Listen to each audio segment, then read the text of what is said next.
receiving outside assistance. The beginning of the encounter depends on how each ship identifies and targets its opponent. Since Zumwalt and Wisconsin used roughly comparable helicopters, we'll assume for the ease of calculation that they identify each other at roughly the same time, at a range of about 200 nautical miles. Zumwalt has a lot of missiles to throw at Wisconsin. Zumwalt carries 80 VLS cells, and while Tomahawk missiles will not fill all of these cells, we can assume that Tomahawks will occupy no fewer than half of the arsenal. Zumwalt will carry modern Block 4 Tomahawk missiles that can be retargeted in flight toward moving ships at sea, giving the Zumwalt a huge advantage, especially as Wisconsin lacks sufficient anti-aircraft weapons to knock down Zumwalt's helicopters or drones. Wisconsin would reply in kind. The BGM-109B Tomahawk anti-ship missile was retired in the early 1990s, but Wisconsin could have carried 32 of the missiles in any kind of anti-shipping configuration. Wisconsin also carried 16 Harpoon anti-ship missiles.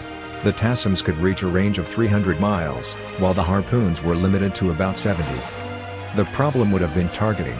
The Navy retired the TASSM in part because its range exceeded that of available sensors, meaning that the missile needed to use internal radars to discern between targets at the end of its flight. Assuming the TASSM found its way to the general vicinity of Zumwalt, it might struggle to find and target the low radar cross-section of the huge destroyer. Zumwalt's active defenses would have provided an even bigger problem. Recalling our assumption that Zumwalt would devote 40 VLS cells to evolved Sea Sparrows, it can allocate 4 missiles to destroying every incoming Tomahawk, and still have a few left over for contingencies. What happens then? If a TASSM manages to hit Zumwalt, nothing good. Despite its large size, the Zumwalt is not designed to survive hits from cruise missiles. Even a single hit has the potential to sink or, more likely, disable the warship. It is possible that the Zumwalt could continue the fight, but very hard to predict what would happen after taking extensive battle damage. We have a somewhat better sense of what would happen on Wisconsin. The Tomahawk is not an ideal weapon for killing battleships. It lacks the size, warhead, and especially the supersonic speed of the world's more deadly anti-ship missiles. Its subsonic speed also makes it a better target for Wisconsin's air defenses. Still, Wisconsin will likely take more than 20 hits, doing very serious damage to the unarmored parts of the ship, including the bow, stern, and superstructure. Wisconsin will find her sensor and communications capabilities hampered, and her speed reduced.